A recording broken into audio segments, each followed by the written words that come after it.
Ao anatin'ny sehatry ny fanatanjahantena izay ihany manoloana ny fanapaha-kevitry ny kaominin'Antananarivo renivohitra amin'ny tsy hanomezana indray ny kianjan'i Mahamasina ny federasiona malagasy ny baolina kitra mandritra ny fiadiana faharoa amin'ny famaranana ny fiadianan'ny tompondakan'i Madagasikara izay tokony atao ny alahady izao dia nanome ny heviny tompondakan'i Tetsi-Soraka ny tompon'andraikitry ny FMF.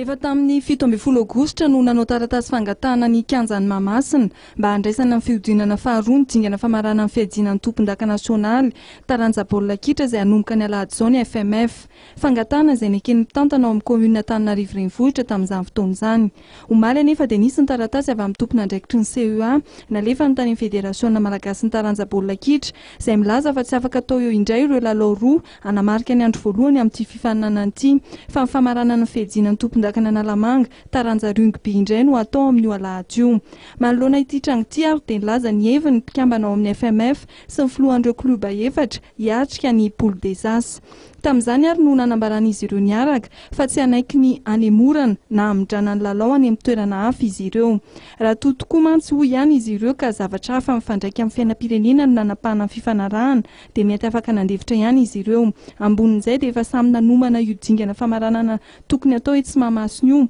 na ny mpilalao na ny mpanazatra na ny orinasa star amin'ny alalan'ny THB izay mpanohana ofisialy.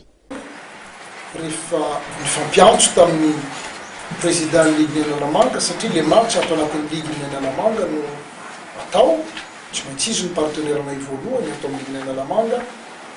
nandeha nanao démarche nandeha tany amin'ny directeur de stade tsy nahazo valy fampiresaka koa tamin'ny sponsor lazaiko avao teo androany maraina zao après-midi zao fampiresaka tamin'ny président na club dia tapa-kevitra ny hamaly ny taratasy hoe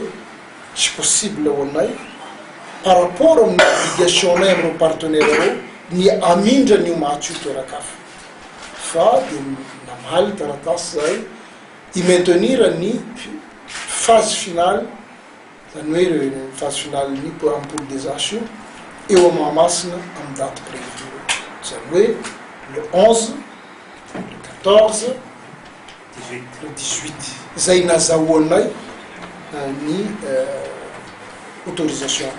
mazava tamin'ny directeur de stade. Etsakilany kosa nefa ny ligin'ny Nalamanga taranja rugby dia nanambara ihany koa fa efa nangataka ny kianja anaovana io famaranana io ihany koa izy ireo dia samy miandro no toy ny tiraraha ity avokoa araka izany ny mpankafy baolina kitra sy ny rugby.